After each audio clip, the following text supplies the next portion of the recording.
So I guess I just wanted to start it by giving a little bit of background about myself so you understand the context to the journey that I've been on.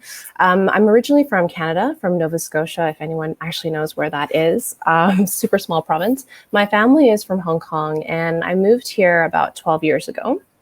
I'm married, and I actually have two young daughters. So they're actually out of the apartment right now, which is why it is actually quiet at the moment. So I have a daughter who is 2, and I have another one that is 1 month old. So if there are any other parents out there who are working from home, I think you probably definitely understand where I'm coming from when I say that life is survival at the moment. That kind of gives you a bit of idea when we talk about tips in terms of working remotely. In terms of my background, I actually started my tech career about 7 years ago. So I helped build a startup here in Hong Kong called The Entertainer, which kind of worked in the same sphere as Groupon, if you remember that business. And then after that, I moved on to Apple and to LinkedIn, where I did corporate sales. So one of the projects that I've been working on the side is actually what we call Connected Women Hong Kong. So it actually kind of links really well to what Chloe was just talking about. When I did this really great mentoring program at the Women's Foundation here in Hong Kong, which is an NGO, it really inspired me to want to give back to the female community here. And it wasn't until I actually got to LinkedIn where they had these amazing resources and, in terms of space and opportunities to meet people, where I met these like-minded women from Uber and Google, Microsoft, and Facebook. And we kind of came together as a small team of 10 women, and we decided that we wanted to do something to give back. And so essentially, Connected Women is really about meaningful connections. So again, going back to what Chloe said, networking to me is also a super scary word. When I think about it, I think about standing by the bar and having a drink by myself because I'm super shy. So we wanted to create meaningful connections where people could talk to other women, whether it's about personal growth, career development, or finding job opportunities in other industries. And finally, the third thing is working around NGOs and charities in Hong Kong and giving back to women who are in need. So last year, we actually started the community in March, I believe. And throughout the next kind of 9-10 months, what we did was we started doing these really awesome events. So we started with LinkedIn, and we did a session on teaching women how to build their professional brand on LinkedIn. From there, Microsoft did this awesome tea ceremony session, which actually incorporated AI. So understanding how AI actually works in the real world. And then Facebook did an awesome really great event around personal finance. So unlike, actually like myself, I actually feel that I shy away a lot from personal investment and finance, and I feel like I don't know a lot about it. And so this was really about teaching women how to gain a threshold on that and how to really kind of take charge and control their own finances. And then finally, Uber did this really great event on mental health and wellness. So the other project that I've been doing, which you can see in my handle at Script and See, it's actually an online store. So my sister and I were inspired by our travels. We used to travel all the time, and we used to go to different stationery stores to buy stickers for ourselves. So yes, I'm an adult sticker collector. And this kind of idea is what started us in terms of thinking of starting our own store and buying our own stickers and selling them to people who were journalers or creatives out there. And so it started as a passion project, and we started talking about it in December of last year. And over 3 months, we launched on April 1st. So I guess I like to say that I actually gave birth twice this year, because April 1st we launched, and then on April 2nd, I actually had my daughter. So that kind of gives you an idea of what the last couple of months have been like in our house. It's been really crazy. So that kind of takes me into the tips that I wanted to share. Everyone's situation is different, obviously. If you have kids or you don't, if you have kids or you don't, I think that these tips will be able to apply to you as well. So I guess the first one I want to talk about is creating a routine. I know, again, this is not rocket science. This is really logical and really basic, but there was definitely a time where my husband and I kind of realized after 5 days that we actually hadn't left our apartment and we hadn't done anything. So I think it's super important to keep in your mindset that you're going to work, right? So you separate your work day from your weekend. So it's getting up, having a shower, changing your clothes. If you have the luxury of having a specific work area in your house, that's great, because obviously in Hong Kong, space is at a premium. But if you can do that, then go for it, because it helps you kind of make sure that Monday doesn't melt into Saturday and you actually know what day of the week it is. The second thing I want to talk about is creating a schedule. So I know that this probably looks really intense. My husband says that I'm really high strung. I like to say I'm anal, more organized.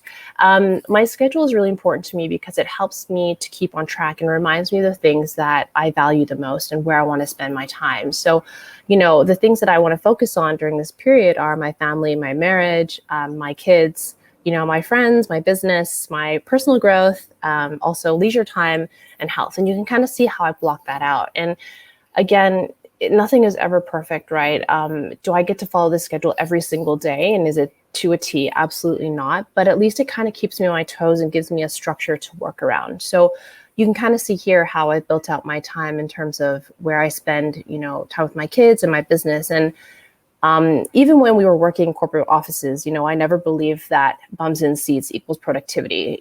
For me, I know that if I can block out 2 to 3 hours, if I'm lucky, that might be all that I actually need for a day of work. So it really depends on how you work, how efficient you are, how productive you are.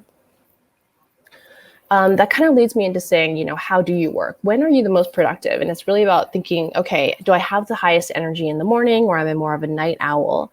How do you schedule your calls, your Zoom calls? So for my sister and I, she actually is based in Toronto and I'm here. So we're working across oceans, but also time zones. So every week we have a call that lasts for 3 hours, and it's the same time every week. So there is no excuse to miss it. And during that call, we talk about anything and everything. We prep for it, so we're efficient in terms of our use of time. And then we really divide and conquer. So it's really looking at strengths, right? So my sister did a lot of the back end work when we built out our website, a lot more of the technical stuff, whereas I worked more on our social media, sourcing our products, setting up our admin and our business. So more on the operational side. Exploring new ways to work. So this is something that actually inspired our business as well. It's called the bullet journal. I don't know if you've ever heard of it before, but essentially it's, a mindfulness practice disguised as a productivity system. And I'm the kind of person who writes everything down. So this is super analog, but I had notes on my laptop, on my phone. I had it in a notebook, on sticky notes. And I really needed a place where I could put everything in one place so I could see it all and give me a good macro perspective of how I'm spending my time and how productive I am. So this is what I actually use now, and it helps me to prepare for every day, every week, every month, and really what I need to focus on. And at the end of every day, it gives me an opportunity to really reflect, because I think it's important to remember that, how you spend your days are really how you spend your life. And it's really important because if you kind of do things just by, watching Netflix or sitting on the sofa, time goes by and that's your life. So it's really important to think about what you value and how you want to spend it. Then I talk about change of scenery. In Hong Kong, we're really lucky. Unlike, the US and Canada, where it's been a really intense lockdown, we can still go to cafes, we can go to restaurants, we can still see friends. So if you can, get out, change your scenery, change work environments so that it keeps things fresh, it keeps you motivated, keeps you focused. Because it's super easy to go from your desk to your sofa and watch Netflix and go back and wear your pajamas all day. But, at some point we will go back to the real world. We will get back to working in office, and it's good to keep yourself on your toes.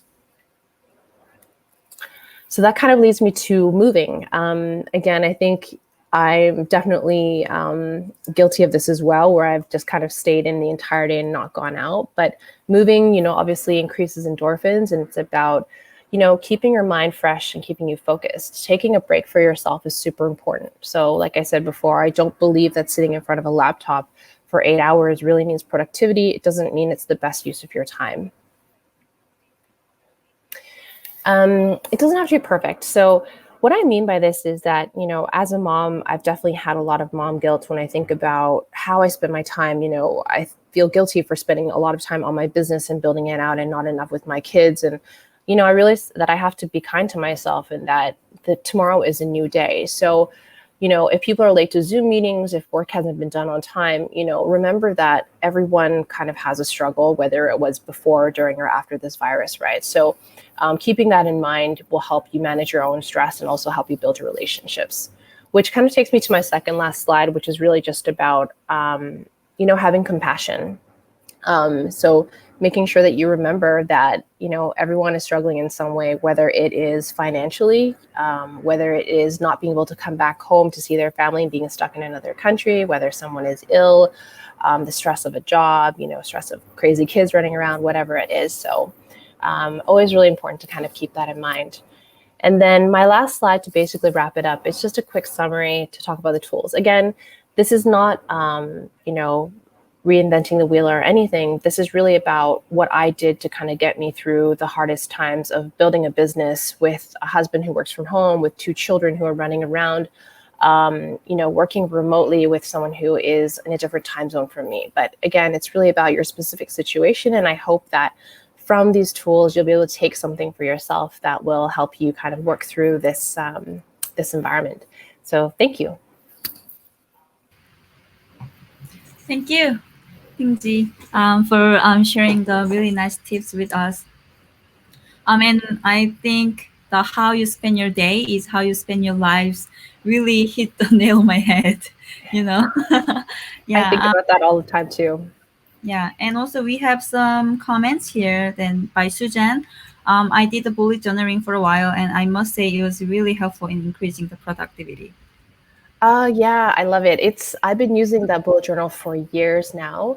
Um, Writing things down, I find, is how I actually remember things the most. And again, it's really about the reflection, I think. Just looking at every day, like, what did I do today? How did I spend this time? So that's super important for me. Right. And also we have a question from Deepak. What was the biggest challenge for you when working from home, and how did you overcome? Uh, oh man, I don't even know where to start. To be really, really honest, just before this call, my daughter had a complete meltdown. My newborn infant daughter, had a poo poo. We had to change her nappy, and I had to get everyone out of the house before this call started. So those challenges come in all the time. And all you can kind of do is just remember that this is life. Nothing is ever going to be perfect. I try to count to 10. Sometimes I give myself an adult timeout, a breather for myself. The other thing I was saying is that I also, if you have the luxury, we have helpers in Hong Kong, obviously. She's helped me a lot. I can just kind of go to a cafe and work for a couple hours and come back.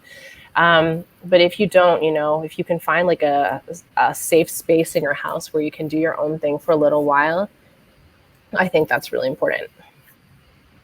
Yeah. Thank you for today. And I feel really sad when you said mom guilt, but Yeah, we have to accept that as it is, and then it's really relatable that you have to be kind yourself, right? totally. I think after I had kids, I really realized the challenges that moms go through. Before, when I was single and married, even without kids, I never really, not that I didn't respect moms, but I just never knew the gravity that moms hold. And moms are amazing, I think. So working from home and taking on the responsibility of teaching your children, doing online classes while trying to build a business, while managing a household, is extremely challenging, and you have to be kind to yourself. You have to give yourself some time to read, to go, do a facial, whatever it is that you need to kind of make yourself feel better. Yeah. Sure for everyone who working from home with the fighting for all the obstacles. Thank you. Thank you. Absolutely. Thank you.